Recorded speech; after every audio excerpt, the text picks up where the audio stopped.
जय गुरुदेव। एक बार परम पूज्य स्वामी जी महाराज ने सत्संग में प्रेमियों को एक बड़ी दिलचस्प कहानी सुनाई। स्वामी जी महाराज ने सुनाया कि एक बार की बात है, एक राजा था और वो राजा अपने राज्य में सदा सुख शांति चाहता था। तो एक दिन राजा शहर पर अकेले निकला। तो जब राजा थोड़ी दूर गया तो राजा ने देखा कि एक रीछ आ रहा है। फिर देखा कि दूसरी तरफ से एक शेर आ रहा है। तो वो रीछ शेर को देखते ही उस पर टूट पड़ा। शेर भी डट गया। तो रीछ और शेर दोनों आपस में लड़ने लगे। तो अंत में उस रीछ ने उस शेर को मार डाला और आगे बढ़ा। देखकर राजा बड़ा चकित हुआ। तो राजा उस रीछ के पीछे पीछे चला।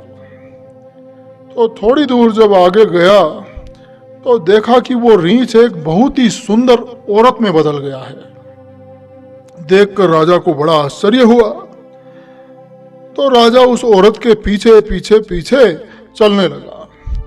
तो थोड़ी दूर जाने पर एक मैदान में एक कुआं था और कुएं से थोड़ी दूरी पर ही एक गांव था। तो वो औरत उस कुएं पर बैठ गई। तो राजा चुपचाप एक पास में एक झाड़ी थी वहीं छुप गया और सारा तमाशा देखने लगा। तो थोड़ी देर में वहां पर दो जवान आए। दोनों भाई थे, दोनों सैनिक थे और छुट्टी में अपने घर जा रहे थे। तो दोनों जवान साथ में अपने सामान और तलवार लिए हुए थे। तो दोनों भाई उस कुएं पर पानी पीने के लिए बैठे और विश्राम करने लगे। तो बड़े भाई ने छोटे भाई से कहा कि भाई, मैं कुएं से पानी निकालता हूं, तब तक जो है पास के गांव की दुकान से तुम जाकर थोड़ी मिठाई ले आओ, खा पीकर फिर पानी पिएंगे। तो छोटा भाई चला गया। तो इतनी देर में उस औरत ने बड़े भाई से कुछ इस तरह से बात की कि वो उस औरत पर आसक्त हो गया। तो जब छोटा भाई दुकान से आ गया तो बड़ा भाई फिर किसी काम से दुकान पर गया। तो इस बीच उस औरत ने छोटे भाई से बात करके उसे मोहित कर लिया और अपने बालों को बिखराकर कपड़ों को जहां तहां फाड़ दिया। तो जब बड़ा भाई लौट कर आया तो देखा, उस औरत को देखा तो औरत ने इशारा किया। तो बड़ा भाई छोटे भाई पर आग बबूला हो गया। तो छोटे भाई ने कहा कि मैं इससे शादी करूंगा। तो बड़े भाई ने कहा कि तुम कैसे शादी करोगे, मैं इससे शादी कर चुका हूं। तो दोनों भाई आपस में इस बात की बात में लड़ गए। तो दोनों ने तलवार खींच ली और एक दूसरे को तलवार भोंक दी और तलवार मारकर दोनों वहीं खत्म हो गए।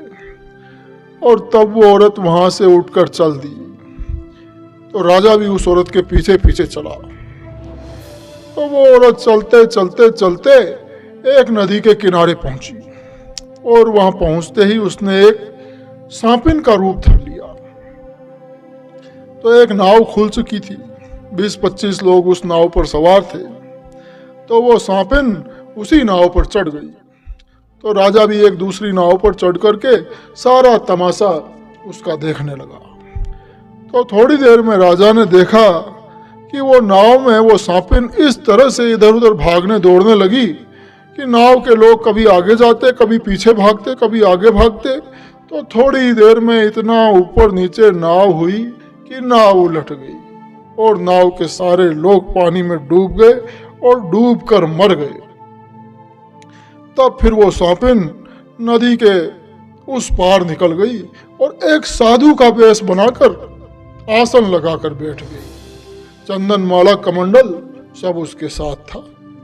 तो राजा ने देखा तो राजा ने सोचा कि ये अच्छा मौका है, अब मुझे पूछना चाहिए कि ये आखिर है कौन। तो हिम्मत करके राजा उन पंडित जी के पास गया, उनके सामने गया और प्रणाम किया और पूछा कि महाराज, आप कौन हैं और क्या करते हैं? मैं आपका खेल बहुत देर से देख रहा हूं और चकित हूं। अब आप क्या करेंगे? तो पंडित जी ने कहा कि क्या करोगे जानकर, जाओ तुम राजा हो, अपना काम करो। तो राजा ने प्रार्थना की, तो बहुत विनय करने पर पंडित ने बताया कि राजन, मैं काल हूं, मैं सबका काल हूं। तुमने देखा कि जिसको जैसे खत्म करना था मैंने उसे वैसे खत्म किया, मेरा यही काम है, अब तुम यहां से चले जाओ। तो राजा ने कहा कि महाराज अब आप क्या करेंगे? तो पंडित ने कहा कि ये मत पूछो, तुम चले जाओ।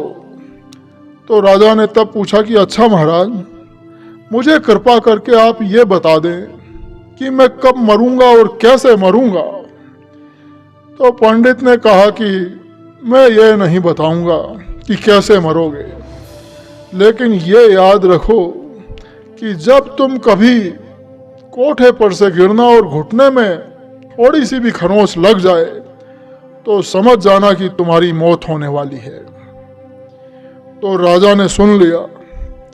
राजा ने सारी बात सुनी और वापस अपने महलों में चला गया। तो संयोगवश कुछ ही दिन बाद राजा एक दिन अचानक कोठे पर से गिर पड़ा और घुटने में थोड़ी सी उसे खरोंच लग गई। तो राजा ने देखा तो उसे पंडित की बात याद आ गई। तो राजा ने अपने मंत्रियों से और परिवार वालों से कहा कि देखो, तुम लोग राजपाट संभालो, अब मैं जाऊंगा। राजा की बातों पर किसी को विश्वास नहीं हुआ, क्योंकि वो तंदुरुस्त था और कोई विशेष चोट भी उसे नहीं लगी थी। लेकिन थोड़ी ही देर में राजा शांत हो गया।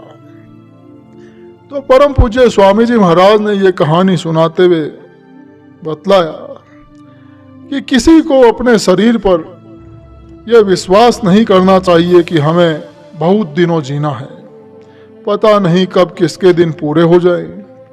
मरने के पहले अपनी आत्मा को अपने घर पहुंचा दो, शरीर को किराए का मकान समझो। वक्त पूरा होते ही इसका मालिक काल तुरंत इस मकान को खाली करा लेगा। काल तो काल है, उसके यहाँ दया नहीं, उसने कभी आज तक किसी को माफ नहीं किया। जन्म देना और मारना उसका काम ही है। मनुष्य शरीर पाकर अगर काम आपने नहीं किया तो फिर नरकों और 84 में आपको महान कष्ट भोगना पड़ेगा। जय गुरु।